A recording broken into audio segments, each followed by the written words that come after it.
This is the WrestleBread Podcast, bringing you the latest news, recaps, and analysis of AEW and WWE. Get the unique perspective from a wrestling fan of over 25 years. Here's your host, Jaydee.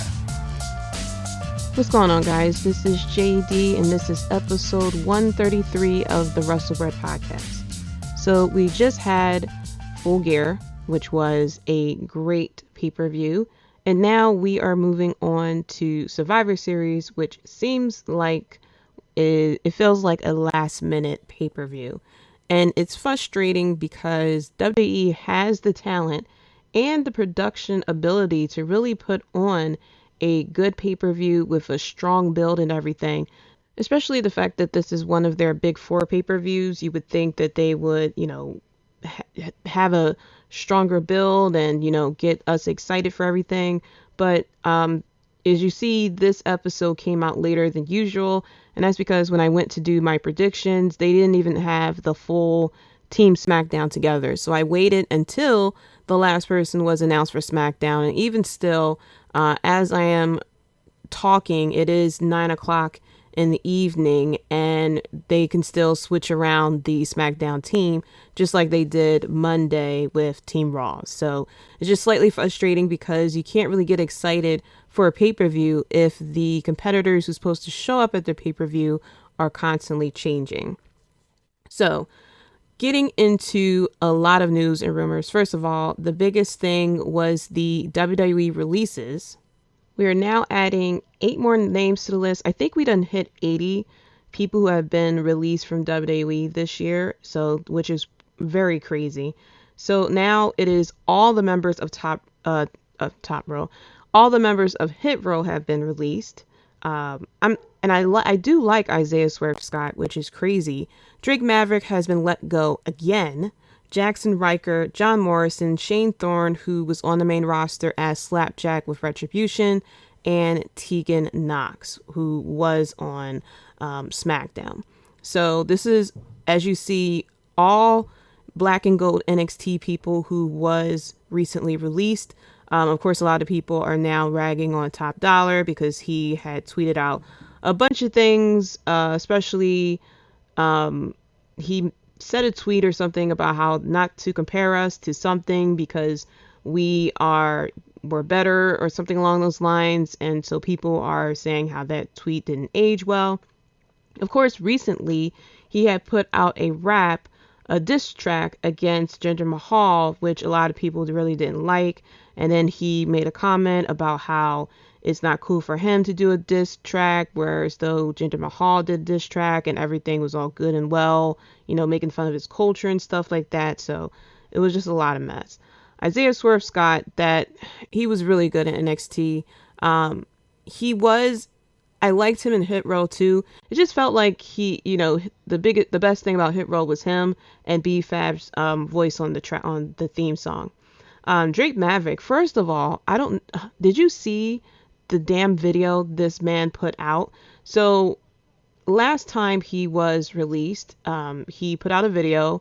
He was, very emotional because he really loved working for WWE, and he was originally announced to be in I think it was the Cruiserweight tournament, and a lot of people felt bad for him, and Triple H brought him back and put him on to NXT. And so now he's been let go. He puts on another video. It looks like deja vu. He's very emotional and everything like that. And he puts his head down, and it's like a big boom. The lights go down. You see his shadow, and you see a figure walks up to him, and the camera pans up, and it's Drake Maverick. Well, actually, it looks like he's back to his original gimmick, which is a Rockstar Spud. Now, I remember him from Impact, and so it seems like that's the character that he is back to. He's talking to himself. He says, and shout out to comicbook.com for putting the transcript on here. He says, "Look at you. You can't pull this one again. Get up. You're going to be fine. I mean, everything they ever gave you turned into a moment, right? They wanted you to be a manager. You made it work. If they wanted you to run around 24/7, you made it work. They even tried to get rid of you. You made it work. I don't know what else to tell you. You're a success. You always been a success, and you're going to carry on being a success. You did everything you said you were going to do in life. You're a success. And he said, look at me. He said, hey, I know we've been here before, but we don't belong here anymore. What was our dream? Come on, what was our dream? It wasn't to be a WWE superstar, was it? It was to be a professional wrestler. You can't get fired from wrestling, pal. Someone's going to book you, and even an idiot like you. But what I'm going to ask you is to get up, because if you don't get up, this whole journey, this whole dream is going to die. It's going to end, and we got so much more we need to accomplish here on this journey. And then he goes on to, tell him to get up, and you see Drake Maverick wakes up, and he grabs his camera, turns off the ring light, goes into the bathroom, washes his face, looks in the mirror, realizes he's wearing a WWE shirt. He takes it off, puts it down, and then the phone starts vibrating, and he looks at it and smiles and walks away. First of all, I believe the releases was announced probably like 7 or 8 o'clock or something like that. And Drake Maverick put out this video at like 2 hours later. So obviously he knew this was coming. He probably already had things set up. Probably saw the that it was going to happen. I mean, they had him pretty much doing the 24/7 thing, and it is what it is. But props to that video. Like, oh my gosh. See, that this is the thing why, a lot of people are upset at these releases and things like that. And you have to realize today in 2021, WWE is not the end of it all. It's not the final place to go for wrestling. And there was a lot of people who were upset about these releases. Taya Valkyrie was very upset because Johnny Morrison was let go, and she put out a tweet and said, "Stop supporting a company that has zero respect for their talent. You love pro wrestling, spend your money on the hundreds of other alternatives. This is wrong. Ethnically, as employers, they do not care about us, talent or fans." Which is true. I mean, people see, all right, so I've been a fan of WWE for over 30 years, been watching it since 92. I mean, I was watching it when the biggest feud was Jerry Lawler versus Doink the Clown. I watched it through bra and panty matches. I watched it with Vince McMahon booking himself in storylines that had to do with him having affairs and kissing women and stuff like that. With, the bikini matches and stuff like that. And all the way up through the PG era, John Cena challenging for the ECW championship, to the ECW becoming its own brand, to WCW getting taken over, and then a lot of people not getting opportunities, and it's happening into today. And I really come to realize, and I realized this maybe about a year or so ago, and ever since I came to this realization, I do still get mad at some of the things that WWE does, because it's just frustrating, because they have the talent to make more money than they are. Something that I believe it was Paul Heyman who said that Vince McMahon is someone who should be a billionaire, but instead he's a millionaire. And WWE is not a pro wrestling company, and it never will be. We had a snippet of it with the Black and Gold NXT. That was the only time that we had true wrestling in WWE recently. And you see what happened to it. It's gone. And they are slowly getting rid of all traces of the Black and Gold NXT. They're getting rid of they already got rid of the essence of the Black and Gold NXT. They got rid of the colors, obviously. And they're slowly getting rid of the talent. And they're they're getting rid of everything that has to do with the Black and Gold NXT. And that's because WWE is not a wrestling company. And truly, if you really think about it, it never really was a wrestling company. Yeah, if you think about the Attitude Era and stuff like that, but the Attitude Era happened because of WCW and ECW. If it wasn't for those two companies, we would have been sailing through the late 90s and early 2000s with the whole, Doink the Clown and all these gimmicks that we were going through before they were forced to make changes. And so what WWE is, and you really have to think about it and know that this is the truth, they are a reality show about a wrestling company. They care more about if you can cut a promo, if you can, the faces you make and everything like that, versus actual wrestling. Like, really think about it. They have very talented wrestlers, pro wrestlers in their company, but they push them to the side for the people who can cut a promo, people who look pretty on TV. I mean, look at what's going on with NXT 2.0. This week, we had a full segment of a poker game inside the ring with the announcer, trying to hype it up like it's a big fight going on, like a full-on poker match. I don't know how many wrestling fans watch the World Series of Poker. I used to back in the day, but I don't turn on WWE to watch a poker game every single week. And it's not like, it's just like 1 week out of nowhere. No, they have done this poker game pretty much every single week with this, with the character. And I don't even remember the guy's name who Cameron Grimes is going against. They had people cut promos in the middle of the ring. They have a Wendy Williams style segment going on. And so it's telling us, like, no, the things that you loved about the black and gold NXT are gone. It will not happen again. It will never happen again. And so, yeah, a lot of people are saying it is a business, and it is. And it just kills me sometimes how people get like so upset and be like, well, stop supporting the company and this, that, and the third. People aren't going to stop supporting the company. I'm going to be watching Survivor Series this weekend. I'll be watching Raw. I'm planning to spend thousands of dollars to go to WrestleMania when it goes to LA. And that's the truth. And yes, Vince McMahon does make, like, realistically, as far as ethically and stuff like that, yeah, they make some questionable choices of who they keep and who they don't keep. But we also have to remember, 3 years ago, they went and snatched up as many people as they could when AEW came along and they had the black and gold NXT. They went all over the place.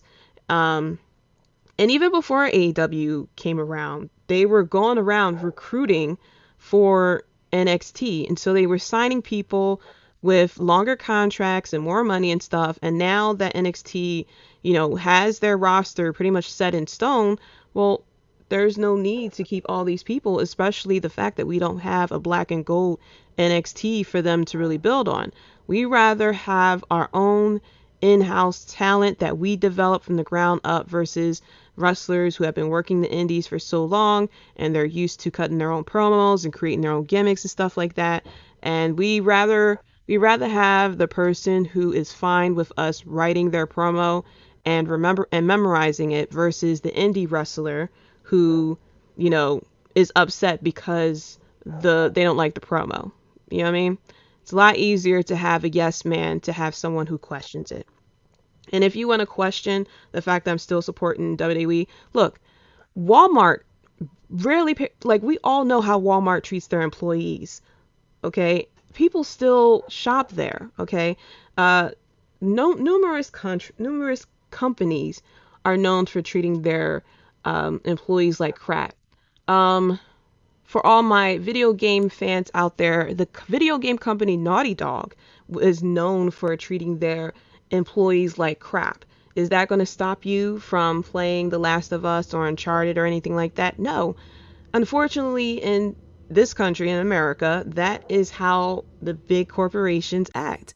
I used to work at a company that I was good at my job and everything, and I was treated in a very toxic way, and I left. And guess what? And they named my replacement before I left. Okay.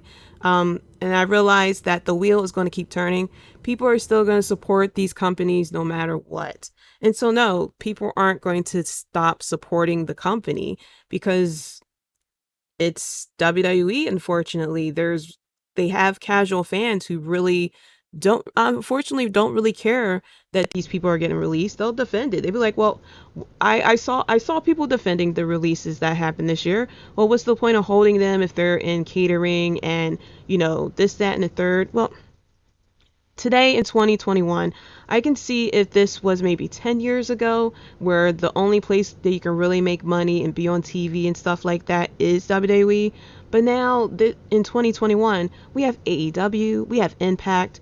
We don't have Ring of Honor anymore. Hopefully they come back. We have New Japan. We have all these different promotions that you can go and wrestle and be among positive people and be on TV and enjoy different experiences.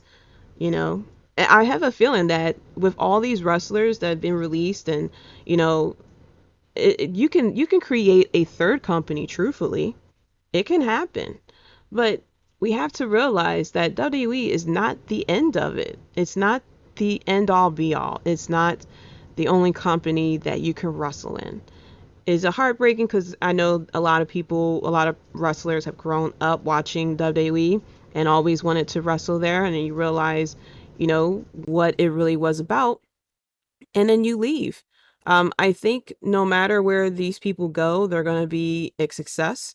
I wish them all the best. I really do. But you have to realize, look what Drake Maverick just did. Drake Maverick just made himself look like $1 million with that video that he put out there. He looked good, and I'm very happy for him. And it seems like he already had his backup plan. He's obviously going to show up somewhere in 90 days, unless he has the NXT contract and it's actually 30 days. I know Talia is in NXT, so she has 30 days. I'm not quite sure about Hit Row yet, but yeah, she has 30 days before she can appear somewhere else. And if Drake Maverick has, a 30-day no compete contract as well, he's going to show up somewhere in 30 days. So, and I'm very happy for him, because I felt bad for him when he was released. It really took him by surprise, but it feels like this time he has learned to have a backup plan, and it seems like he has it. The production of that video was really nice. So obviously whoever he is going to has already been in contact with him, and he already did this video. So kudos to him. He's going to show them what's what. Like, you could take the biggest example of a situation like this. Look at Drew McIntyre. Drew McIntyre was let go from WWE. He went to another promotion, made a big name for himself, to the point that WWE was calling him back. If you really want to wrestle in WWE, it will happen. You go out there, make a bigger name for yourself than you were in WWE. Look at people like Miro. Look at people who went from WWE into other places and has made a name for themselves, or will make a name for themselves. I mean, look at I know his name is now Jonah. Bronson Reed, formerly known as Bronson Reed. He showed up in New Japan. You're gonna sit here and tell me that he's not gonna, make a name for himself over there? He's gonna be fine. When Keith Lee shows up, he's gonna be fine. Like, WWE is not a pro wrestling company, and so they don't know how to handle pro wrestlers. Unfortunately, they are looking for actors and actresses. Like, we have to really look at it that way. And yes, there are talent that is on the main roster that, like the Four Horsewomen, Bianca Belair, Seth Rollins and stuff like that, who came up through from the Black and Gold NXT. But that's how I feel about WWE. Whether you agree with it or not, like, let's be honest, it's not a wrestling company. It's not a pro wrestling company at all. There is no creative control to the talent there. Yeah, that was the biggest news, was these WWE releases. So going into, we have Survivor Series coming up. Like I said, it feels like a last minute type of pay-per-view. Can't really get hype for something that was constantly changing, like I said before. But slightly going through some of what happened between Raw and SmackDown. First of all, we have a Toni Storm sighting. She tried to challenge Charlotte for the title, and Charlotte said no.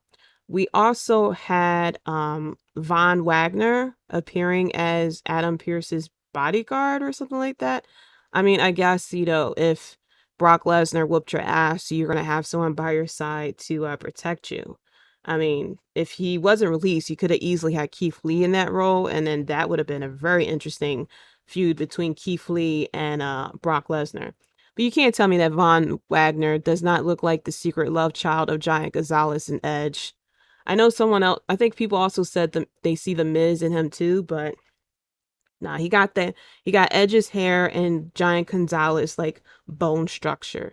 Um, I feel as though he's not ready to be on the main roster, but you know, it is what it is. That's what they're looking for. They're gonna put him up there to see how he is looked at and then call it a day. I am very interested once the first batch of NXT 2.0 um superstars or gimmicks or characters or whatever goes up to the main roster, how that's going to be portrayed. If they're going to let them keep their full name and their full gimmick when they go up to Raw or SmackDown.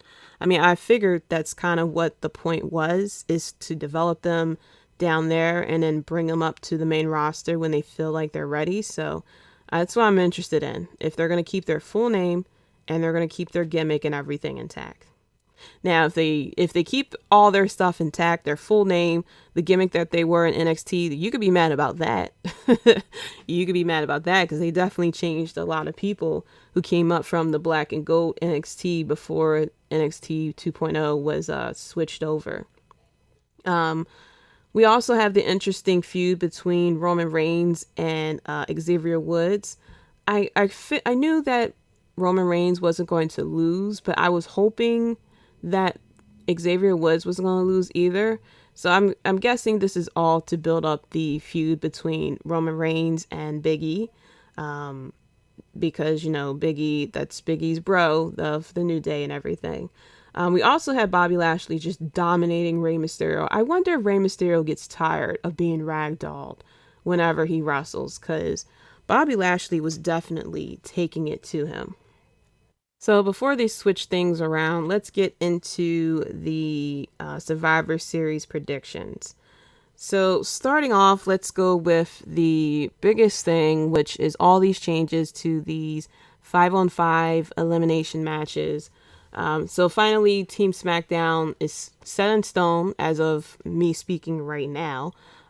We have Drew McIntyre, Jeff Hardy, King Woods, Happy Corbin, and Sheamus adding to the mix versus Team Raw, Seth Rollins, Finn Bálor, Kevin Owens, Bobby Lashley, and Austin Theory. Now, they was making the point that Team Raw was all former champions, and then they got rid of Rey Mysterio because he got his ass beat by Bobby Lashley. And then they added Austin Theory to the mix, which I'm a little confused about. But for this one, I'm going to go with Team Raw on here. I think that, I don't know. I like the people on Team SmackDown, but if the people who are on Team Raw, not everyone just came smack dab off of SmackDown. With the other side, most of Team SmackDown just got to Raw, which makes no sense.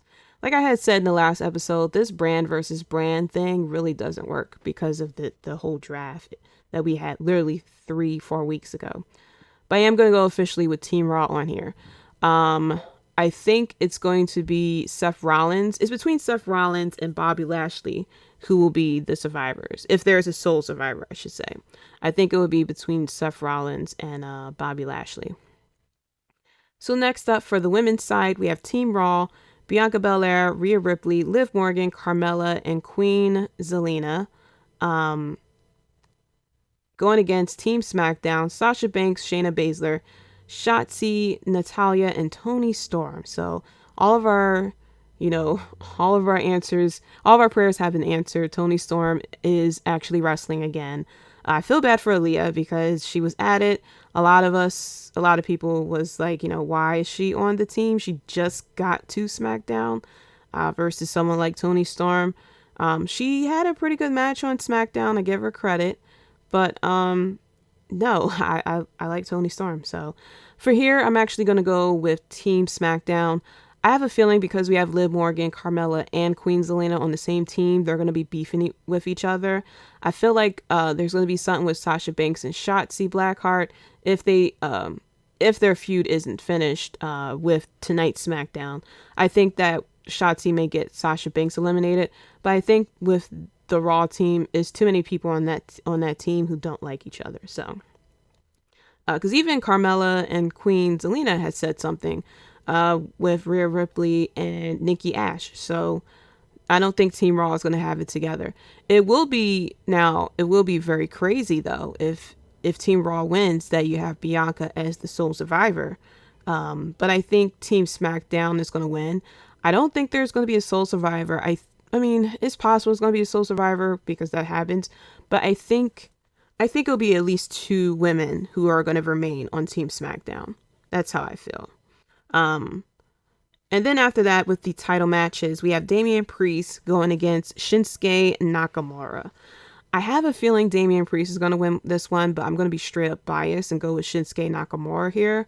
Because it's Shinsuke Nakamura. I think this is going to be the match of the night between these two. I definitely remember the feuds that Damian Priest had at NXT. He had a couple of good matches over down there. Well, NXT Black and Gold, I should say. But I'm going to go with Shinsuke Nakamura on here. Next up, the tag team champions, RK Bro versus the Usos. I'm going to...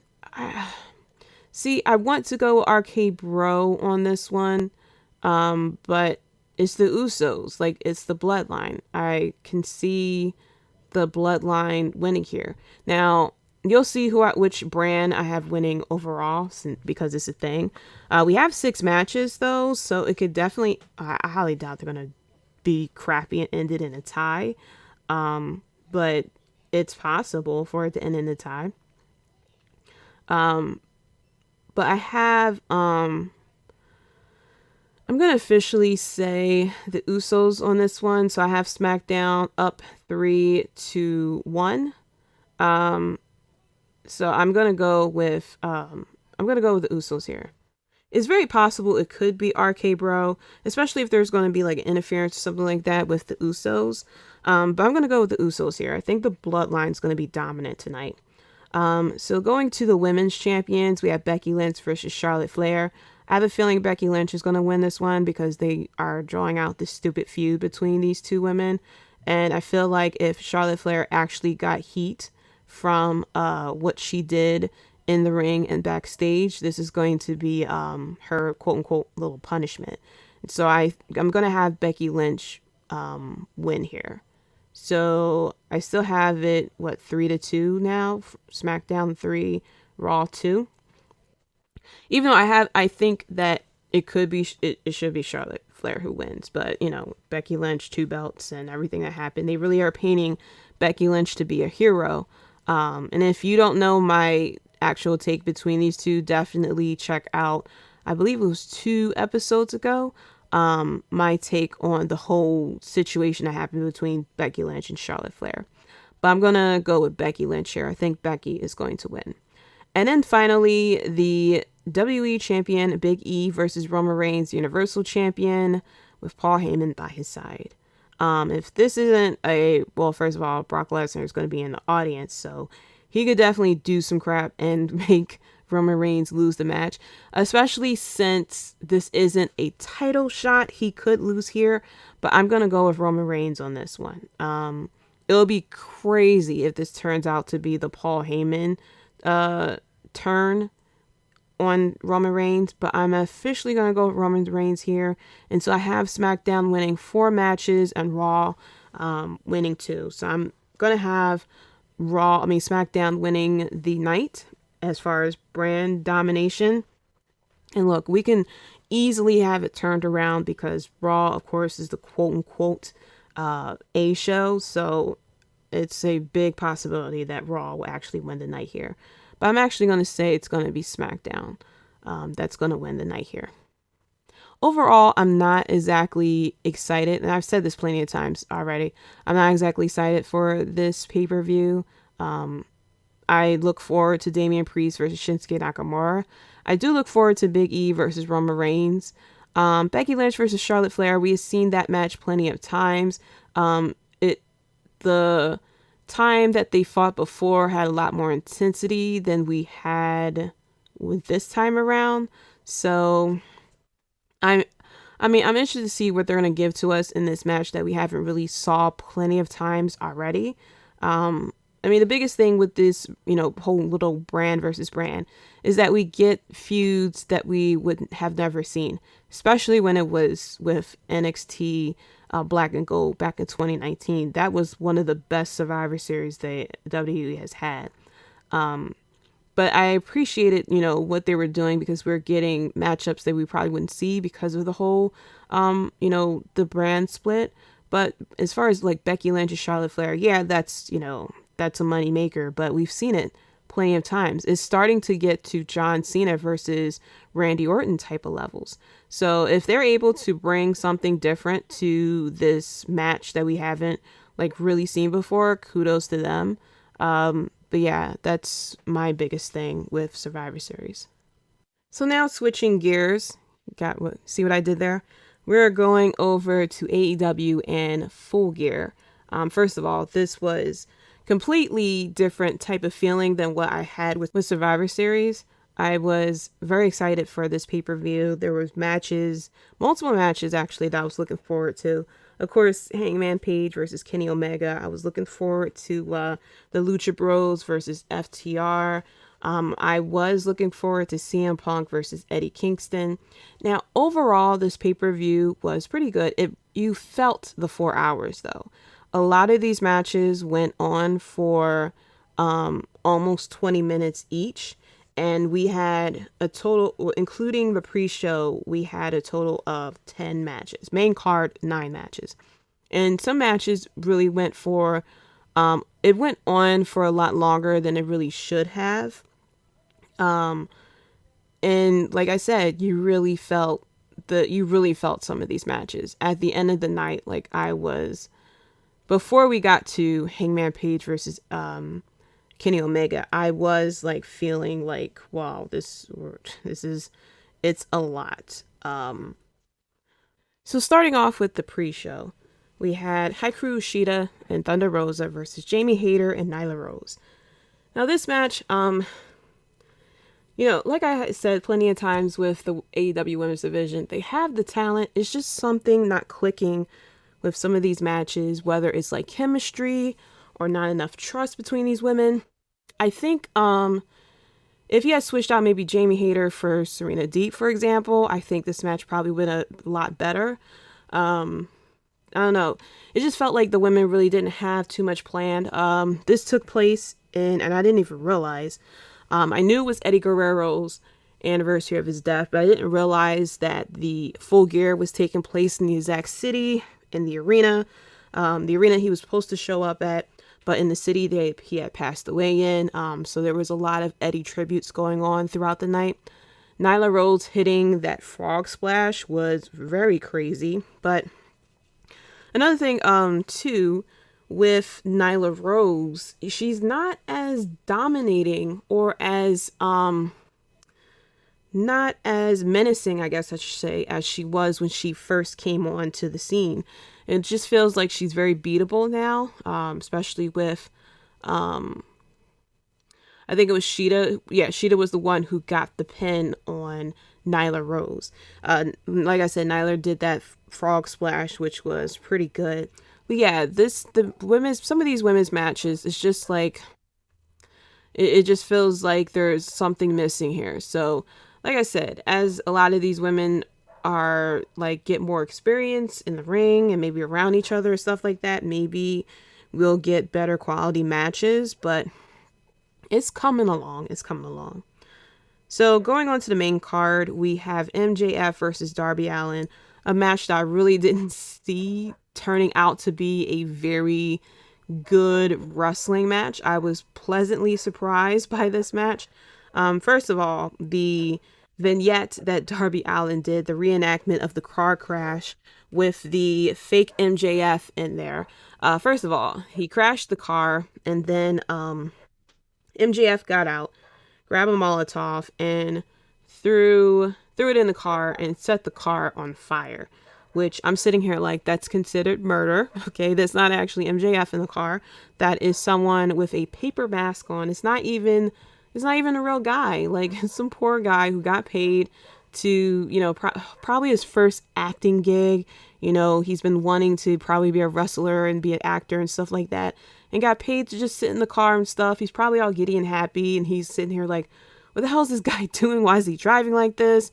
You know, it's definitely, it's this, oh man, it's this horror movie that had to do with a car.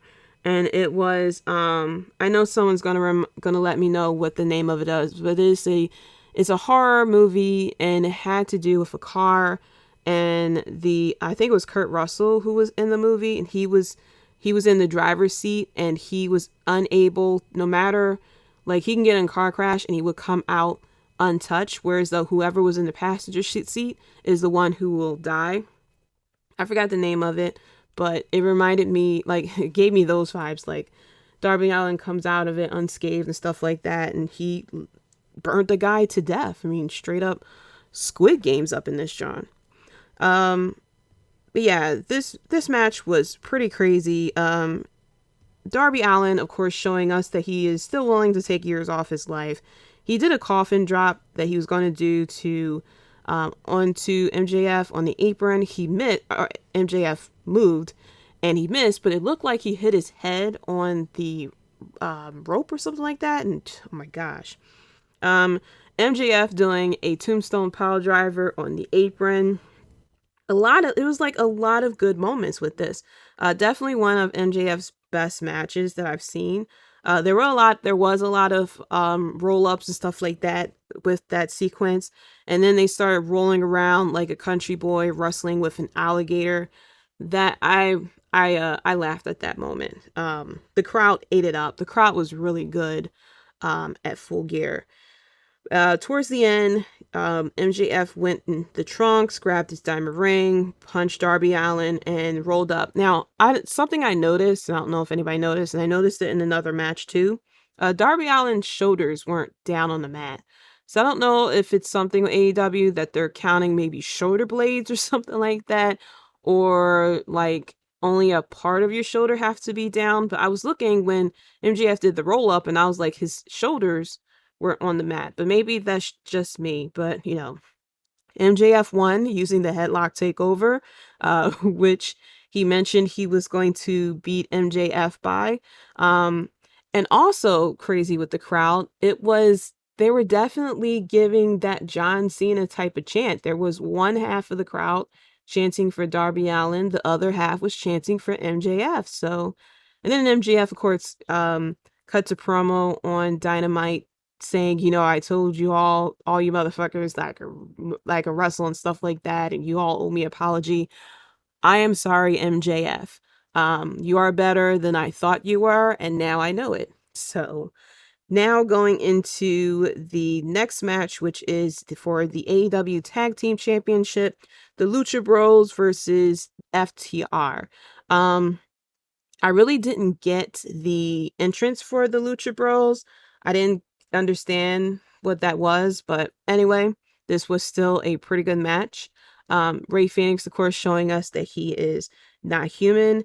Rick Knox is definitely, I don't know. I know that AEW has the 20 count with the tag team matches, but it just feels like with Rick Knox, it's just like he has no control of what's going on. He's just kind of like, oh, well, you know, all right, well, it is what it is type of situation. Now, coming to the finish, first of all, we also had another Eddie tribute with, I think, one of the, I forgot who it was. I think it was Dax or something like that. He tried to do the three amigos on Penta, and then Penta reversed it, and he did it himself, and then Rey Fenix doing an incredible frog splash. And then there was a spot, and I didn't get the full story, but I saw one of the FTR ducked underneath the ring, and then they put on the lucha mask, and they tried to do a switcheroo, but it was a very dumb finish. Now, it came out that one of the members of FTR was injured, and that's why they did the mask switcheroo.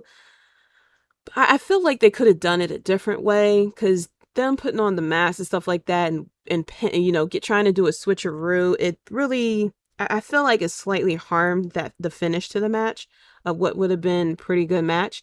Now, going into times, MJF and Darby Allen was for 22 minutes. The tag team match was for 18 minutes. So very good, almost 40 minutes of really good high intensity wrestling. And then we get to Bryan Danielson and Miro, the finals of the AEW World Championship Eliminator Tournament. This match was for 20 minutes. And there were a lot of people who feel as though this was one of Daniel Bryan's weaker matches. A lot of people wasn't feeling this match. I think it was mainly the placement of it all, because we just went through 40 minutes of very high intensity, great wrestling. And then we come to Bryan Danielson and Miro, which the pace was a lot slower. It was more hard hitting. There was the DDT off the top rope. It was very hard hitting. And so I feel as though if this was the match that opened up the card, or maybe if it went down a few spots on the card, that people would have felt a lot differently. Because I feel as though it was still a pretty good match. It is just the placement that it was on. It went after two very high intensity matches that the crowd was like all in for. So, this match, Bryan Danielson and Miro going power for power with everything that was going on, showing that Miro has a weakness with his neck and DDTs, and now Bryan Danielson is the number one contender for the world title, which we saw. Oh my gosh. And I'm going to talk about it now. Bryan Danielson, actually no, because I still have the main event to talk about. So I'll talk about Dynamite once I'm done here. So after that, we had the Falls Count Anywhere match, Christian Cage and Jungle Express versus the Super Click. So I thought with, Falls Count Anywhere that they would have been backstage a little bit more, but I guess they, AEW wanted to keep the match in the arena so that the fans who are there live can actually watch the match, versus them going backstage and us getting like different, little different segments and stuff like that. This was another good match. A bit of a storytelling with Jungle Boy, of him like no longer being innocent, quote unquote. A lot of people are slightly mad that Adam Cole has lost another match once more. I feel as though that may be done purposely, because with AEW, wins and losses matter. And if once Adam Cole starts raking up these wins and stuff like that, he's going to eventually become the number one contender for the title. And I feel like, especially with what's going on with that the little seeds that they're dropping, I feel like the intention is not for Adam Cole to pick up a bunch of wins with the Young Bucks as the Super Click. I think it's just, hear me out, because I know there's a lot of people who's upset about Adam Cole right now. I feel like this is purposely done, of him losing this many times, so that when the split happens between him, the Young Bucks, and Kenny Omega, he could use the fact that he's been losing, this whole time, where when he was with another group, they were winning. They were on top of their game, and that's undisputed. I don't know if that's going to be the name when they go to, I highly doubt that they're going to be able to use that. But, with him being with his friends and Super Click and stuff like that, he can sit there and say, hey, when I came over to you guys, it was all fun and all, but no one's taking me seriously because we're dressing up as Ghostbusters and I'm doing nothing but losing. And you guys have shown me that, you're not up there on the level that I am. I had to come down to your level, because you guys couldn't come up to my level. I think that I feel like that's where they could definitely go with this. So I feel like, him losing all this many times is kind of done purposely to plant the seed for what's going to eventually happen with him and Kenny Omega. So next up, going back to the match. First of all, we had the spot with Jungle Boy with the thumbtacks in his mouth and getting the super kicks. Christian Cage showing us that he is he still have it, Edge isn't the only one who comes back and still show us that he got it. He jumped off like the 100 level or something like that to everyone below. Super Click did a BTE trigger with thumbtacks on the knee pads. And then towards the end of the match, that's when it kind of got really crazy. I mean, first of all, Luchasaurus slamming Adam Cole off the ramp, and then he hit a shooting star press from the ramp. Beautiful. Jungle Boy then hitting Nick Jackson with a concerto to show us he is no longer innocent anymore. He is now a man.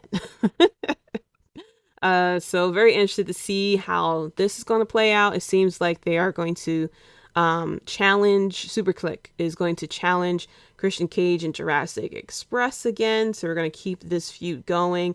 And I feel like this feud is going to slightly kind of coincide with the eventual split with the Young Bucks and Kenny Omega. That match was for 22 minutes. Truthfully, I felt as though it went a little longer than what it should be. I felt as though we could have definitely condensed this match down to probably like maybe 15 minutes or something like that. Maybe not. Like, I definitely feel like we could have shaved down this match some. Because like I said, with the 4 hours, you're going from 8 to 12 o'clock. And I don't know. You feel it after a while. But the good thing is, though, this is only for 4 times of year, so I'm a little more forgiving about the 4 hours because we're not going to get this again until February or May, whenever they decide to have the next pay-per-view. So if this was like them every month, like WWE, then I would say no. You guys have to work something out here. But yeah, I'm a little more forgiving. I should be, because this isn't happening that often. So it's them cramming a bunch of very, very good matches into 4 hours.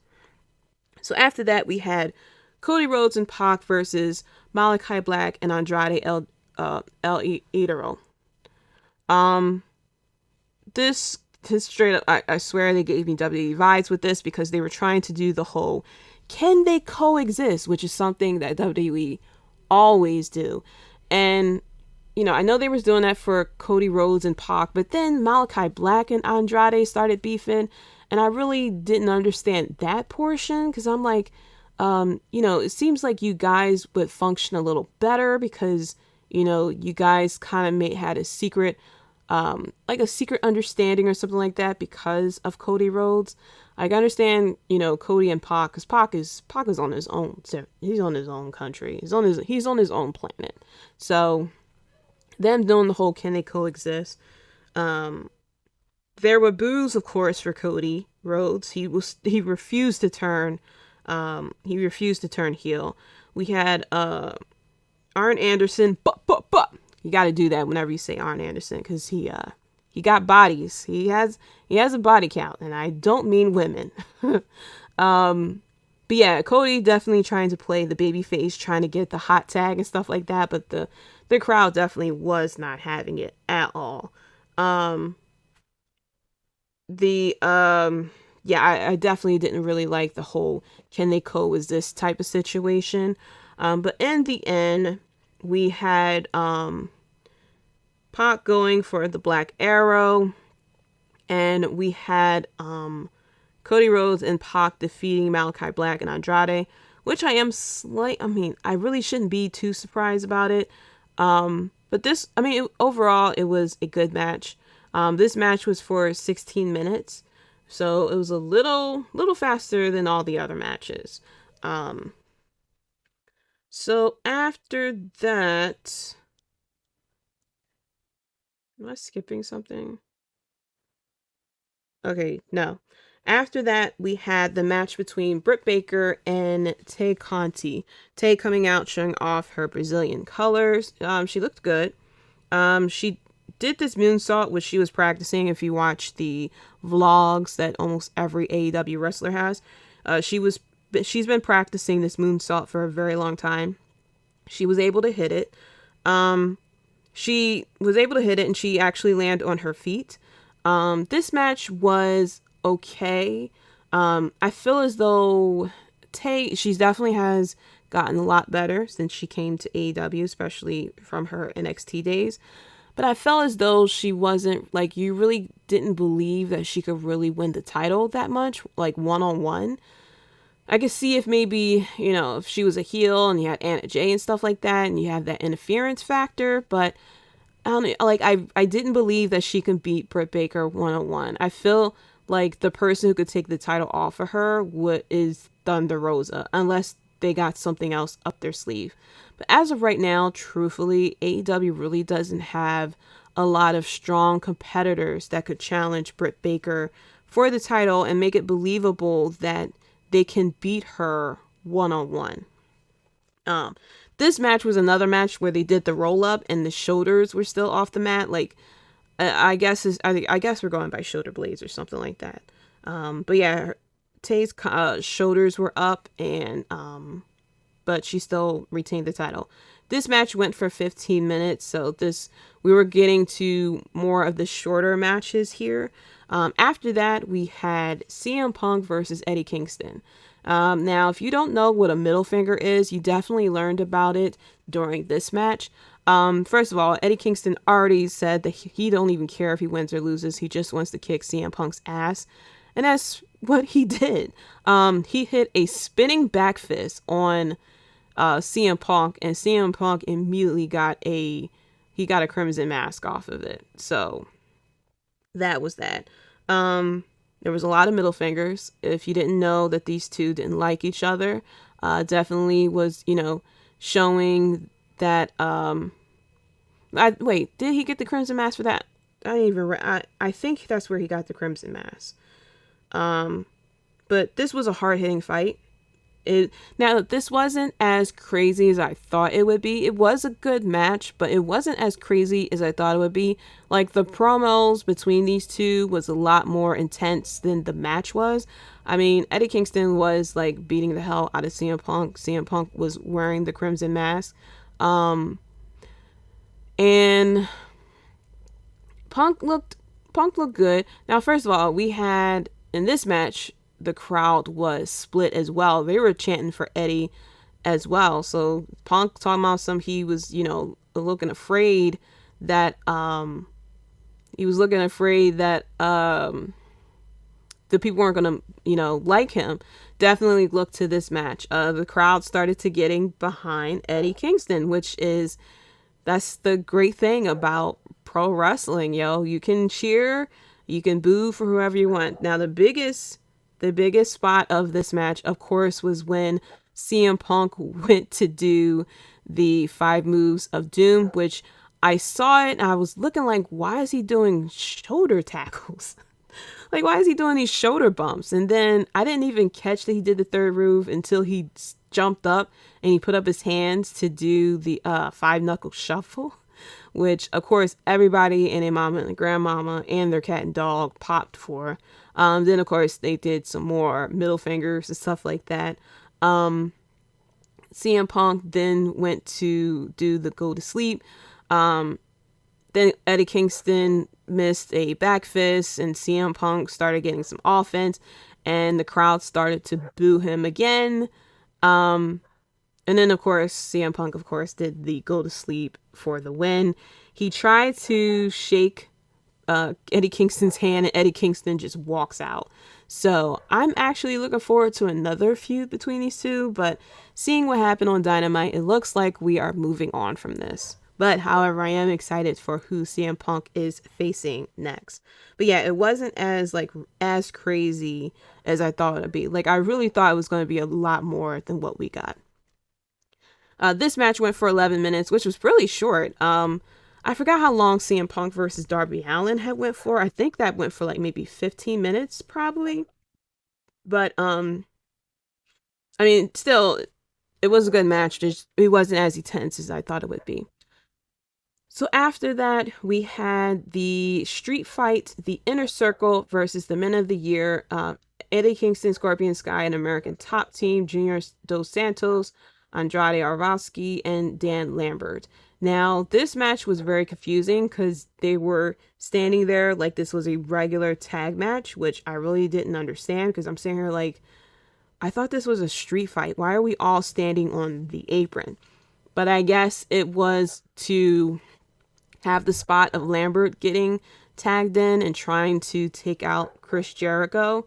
Now this match lasted for 19 minutes. First of all, kudos to Andrade and Junior. It seems like Junior really wants to be a wrestler, because he definitely really did some spots and he was taking bumps too. Dan Lambert, he kind of, once the street fight started, he started to kind of like walk around and stay away from people and stuff like that.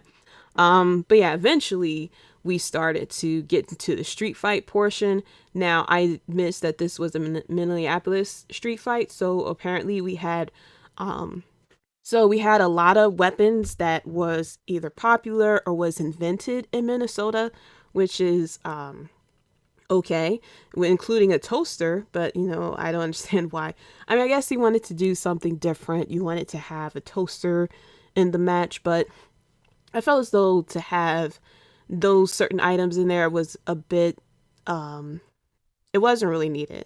We could have simply just had regular weapons and kind of go from there, but I guess they wanted to do something, different with that. And then Chris Jericho did the frog splash. First of all, Sammy Guevara being crazy, doing a swanton from the top of a ladder, like Jeff Hardy and whatnot. I forgot who he hit on the table. It might have been I think it was actually Ethan Page here that he took out with that table spot. And then the wrestling legend Baron von Raschke, I hope I say that right, he put the iron claw on Ethan Page, who was ringside.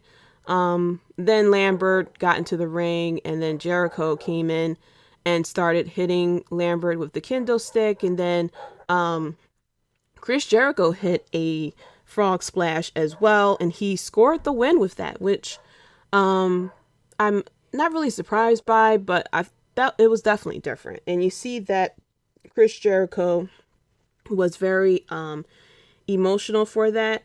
Lambert was pretty hilarious in here. Oh, there was a Prince sign too. I mean, it wasn't the exact Prince sign, but I wonder if there's going to be like any aftermath from that. Then there was a Purple Rain chant as well. Junior Santos doing a standing moonsault as well. And then of course he took the super suplex off the top rope, which is pretty. I give him props. There's not a lot of people who really want to take bumps like that. He definitely went for it. Like, he was like, give me the best spots you can. But yeah, that match lasted for almost 20 minutes. A lot of chaos and stuff like that. It was entertaining. It definitely was. It wasn't like, oh my gosh, crazy like we got with the two earlier matches. But this was definitely like the chaotic, slower point before we get to the main event. And then came an announcement from Tony Schiavone of, someone coming to AEW, and it was Jay Lethal. Now, I know Jay Lethal, first of all. Awesome wrestler. Made his debut. He is now All Elite, and very, like, he was, very loyal to Ring of Honor. And of course, with Ring of Honor releasing everyone from their contracts, they don't know if they're going to come back. Definitely a big loss if they do decide to come back, and Jay Lethal is actually signed to AEW. Now, AEW, I'm very sure, is going to let Jay Lethal wrestle over in Ring of Honor if they decide to come back because of the open door and everything. But yeah, very excited to see what we're going to get from Jay Lethal, the matches, the promos, of course. And who's he going to impersonate in AEW as well? And he answered Sammy Guevara's open challenge for the TNT Championship, which happened on Wednesday. And Sammy Guevara, who just finished wrestling, just came out and accepted the challenge. So I'm very excited to see that. It's just very exciting, a very exciting time right now. And I will get into the whole, signing and stuff like that a little bit later as well. So finally, we get to the main event. Kenny Omega versus Hangman Page. Hangman Page with the special vignette entrance. You felt that he was going to win because they were going through his career in AEW, with him riding on horseback, of course, doing cowboy shit. This match was really good. Beautiful storytelling. Hard hitting, I have to say. Which is expected because it's Kenny Omega and Hangman Page, both men, do hard hitting moves. They were both, in a tag team together, won the tag team championship and everything. You had Don Callis trying to interfere, of course, but I am happy that it wasn't like really too much as far as interference with him. But it was a lot of back and forth with these two. First of all, Kenny Omega, who I'm happy that he's getting time off because he recently revealed that he has vertigo and he had it since 2018. And as someone who knows someone who has vertigo, it's not fun at all. Now, there's different type of levels with vertigo as well, but for Kenny Omega to wrestle at the level he's been wrestling and doing a lot of these moves where you need to be accurate with your movement, it's crazy, especially with this match that he had here. Now, he has multiple injuries and he's going to get surgery, so I wish Kenny Omega a very speedy recovery. But this match right here, oh my gosh, the crowd was into it, first of all. And towards the end, we had the ref took a Buckeye shot, and then that's when Don Callis and Kenny Omega, I believe, tried to take advantage of the ref being down. And then I think it was Aubrey who came down as the second referee with the match. And then they both was exchanging a lot of hard strikes. There was a lot of V triggers that was going on. There was Hangman actually hit the dead eye. That's when Aubrey came down to the ring with the close 2 count as well. And then Hangman Page did a one-winged angel. I know Final Fantasy, so I should know how to say that term. One-winged angel. Which was like you sitting here like, whoa, is he actually going to win by, doing Kenny's move? Which I don't think anybody has done the one-winged angel on Kenny Omega before. So that was a very unique spot as well. And then the Young Bucks came to the ring and you sitting here like, oh, great, here they come. They're going to try to interfere and stuff like that. And they're looking like they want to interfere and stuff, but they're looking up at Hangman Page. Hangman Page was on the outside of the ring to do the buckshot lariat. And I think it was Matt who was looking at him, and he just kind of like stood there, and then he hit it, and then he went to the other side of the ring, and then you see Nick kind of like give him the nod, and then he hit the buckshot lariat and scored the pin and he is now the AEW champion, which, he did it. He finally did it. I am so happy at his career, the storyline, the growth of his character from, when it was him versus Chris Jericho for the AEW championship, him almost getting it, and then him having doubts about himself and stuff like that. And now you see he's getting more and more confident, and now he is champion. A lot of people are very happy. The Dark Order, they was on the ramp to applaud him, and then Hangman Page, waved for them to get into the ring. And then I think it was Alex Reynolds who offered a beer to Hangman, and Hangman grabbed it, put it down, and went for a hug. And it was just that little detail, because normally, Hangman Page likes to drink, and the fact that he rejected the alcohol to get the hug from the Dark Order was just like perfect. So going into Dynamite, we had the awesome segment with Hangman Page celebrating his win. He was in his home state of Virginia, and the crowd was so pro Hangman Adam Page, which is probably the same for all over the country, who he was celebrating for National Cowboy Shit Day, and they was chanting, "I deserve it," and he corrected them. He said, "I didn't deserve it. I effing earned it." And of course, they started chanting, "You earned it." And which I understand that thinking that, you don't actually deserve it. You earned it. You worked hard for it and stuff. And so Hangman Page, was celebrating, and he said he has to carry the weight, and now he has to go up against Bryan Danielson, who comes down to the ring to interrupt the promo. Now, from here is something that is very interesting, because Daniel Bryan here, with this promo between him and Hangman Page, was just it was really good.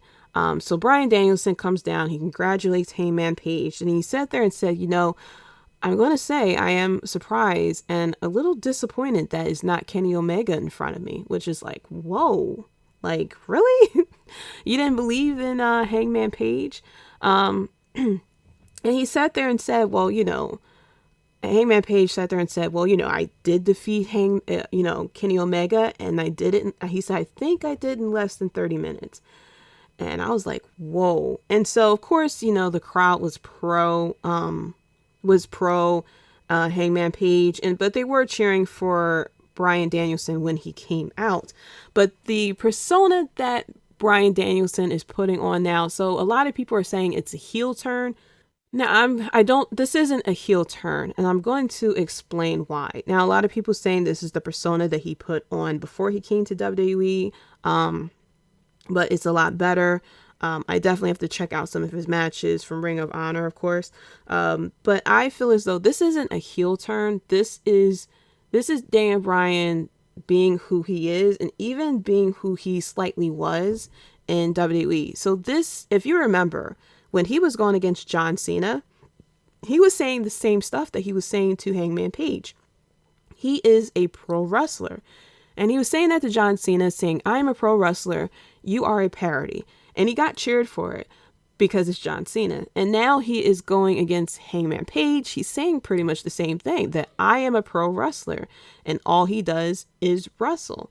And so, he sat there and said, I see that you're out here celebrating. I'm in my gear. I don't know why we can't wrestle tonight. And he mentioned you're in a stupid leather cowboy jacket, which it wasn't leather, but, I get it because it's Bryan Danielson, who is, he's Captain Planet, if you don't remember that.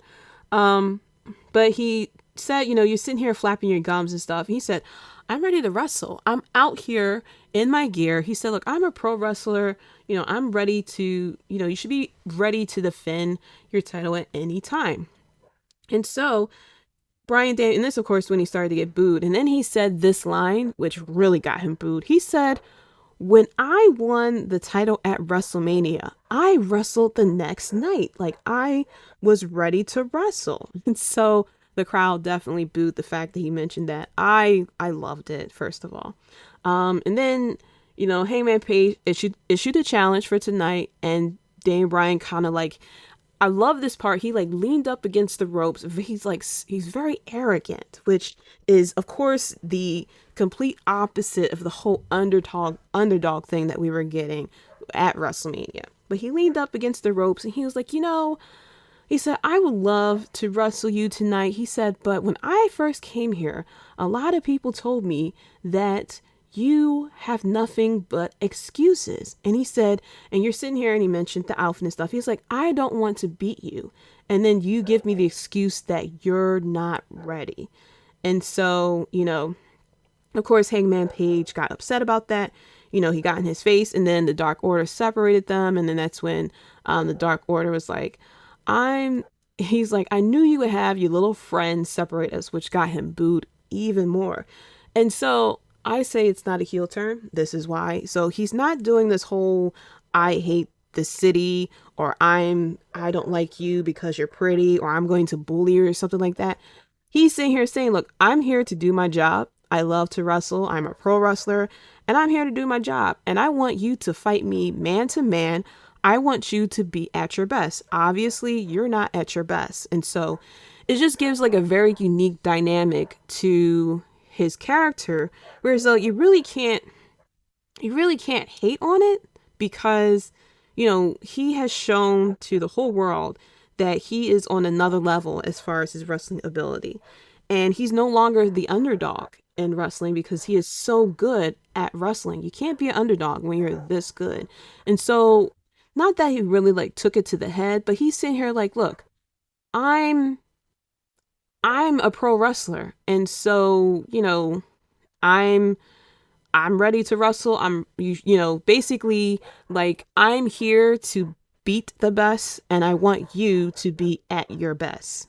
You really can't hate on something like that. So I really love this and I really love the storytelling here. So he sat there and said, I'm going to kick Evil Uno's face in, and he beat him.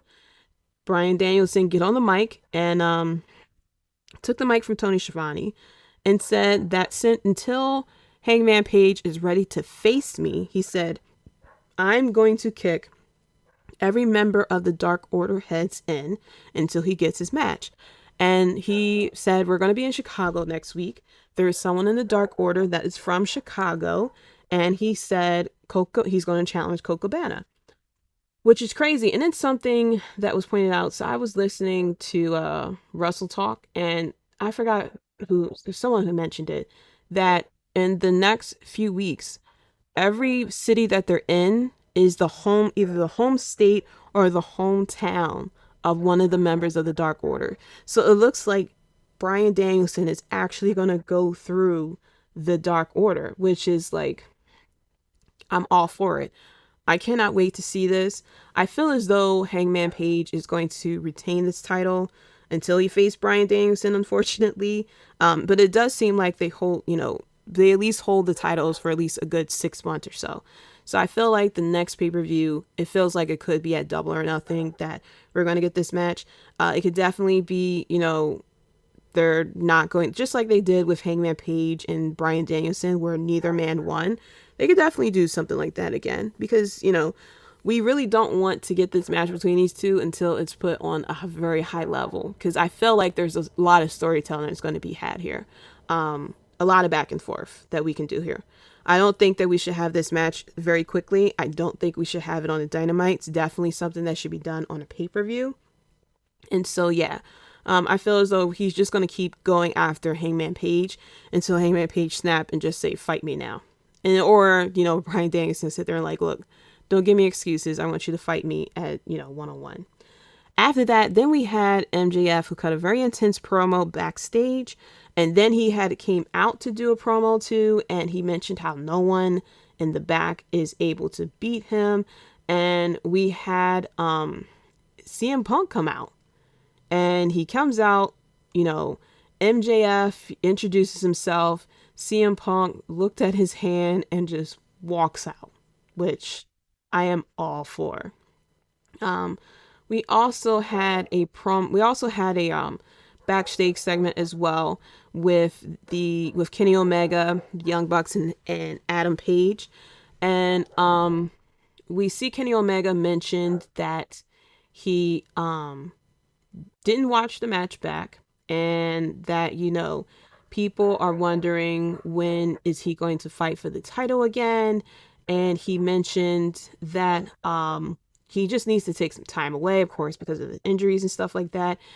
And he said, while I am gone, I need you guys to hold down the fort for me. And you see Adam Cole comes like, don't worry, Cleaner, I got it. I'm gonna hold it down for you. And then Kenny Omega goes, I was actually talking to the Young Bucks. So it's making Adam Cole realize like, you're on the lower tier, sir. So it's like, and it's also little things that people have noticed too, like when they were dressed up as the Ghostbusters in that tag match, that Kenny Omega didn't tag in Adam Cole. Instead, he tagged for one of the Young Bucks. So yeah, we're definitely planting seeds of Adam Cole versus Kenny Omega, and I cannot wait for that. Also, something that I wanted to talk about, of course, is the TNT Championship, Sammy Guevara versus Jay Lethal. Now, this was a pretty good match, I have to say. Of course, Jay Lethal showing the AEW fans what he got. In the end, Sammy Guevara defeated Jay Lethal, which I kind of figured was going to happen. I think that Jay Lethal, first of all, is strong. He's good enough that he could take a loss, really. This is pretty much an introduction for him to AEW fans, and you know, people who watch AEW and probably don't watch Ring of Honor. And so yeah, this was a pretty good match, and I cannot wait to see what else we got going for Jay Lethal, especially his first feud, his first promo and everything like that. But yeah, even Dynamite was a pretty good episode. So that's it for the WrestleBread podcast. Thank you so much for listening. Let me give some shout outs. Shout out to Julian Rob Bass from Wrestling Court Podcast on AlternativeMinds.com. Keita and Jay from the Keita and Jay Show. Chris from We Talk Next podcast, which is featured on the Keita and Jay Show. Also check out the 3 and Out podcast as well if you like all things football. Dando and Larry from Half K podcast. Devin Afees from Clark Street Wrestling. And also shout out to Straight Talk Wrestling, Circle Debate, Top Rope Wrestling Talk, and Marks with Mikes. Coming up next week, I'm going to do a review of Survivor Series, and you know, if WWE decides to release more people, I guess we'll talk about that too. Also, there was the announcement of WWE 2K22 coming back with the GM mode, which a lot of people are very excited about. I'm going to wait till the game goes on sale, more likely, because I don't know who's in it. Someone pointed out that Buddy Murphy was in the trailer of the game, but you know, it doesn't mean that's what's going to be in the final product. So I'm just going to wait to see what's all going to happen, like as far as like glitches and stuff like that, you know, WWE 2K20 famously had. So I'm just going to wait for the game to go on sale and, you know, see if it's worth the price and everything like that. I'm sure everybody named Mama is going to put every single character into that game, because I really like GM mode as well. I used to play SmackDown versus Raw, and I played the GM mode. I couldn't put on a good show, so you know, Vince McMahon probably got me on that. I was putting on some crappy shows. My shows was crappier than Raw. So I guess I really shouldn't complain about WWE then, huh? But anyway, but yeah, I'm going to wait for the price to drop on that game and then to see if it's actually worth getting it. Because the last 2K game I got from WWE, I think it was 18 maybe. So yeah, it's been a while. You can follow me on Twitter at JDC137. That's JAYDEE, letter C, 137. You can also get the link in the profile for my Instagram, my TikTok, and my Twitch as well. I just came back. I did a stream of Fall Guys. So if you like video games, stuff like that, you can come hang out with me there. You can follow me on Twitter to find out when I'm going to be streaming next. You can also find the podcast on Twitter at WrestleBread. Click the link in the bio for links to Instagram, Facebook, YouTube as well. I'm going to start filming because I have the time this weekend to film some videos and some reactions to stuff as well. So be on the lookout for that too. Leave a review. Let me know your thoughts. Let me know how you feel about Full Gear and how you feel about Survivor Series. And until next time, guys, peace.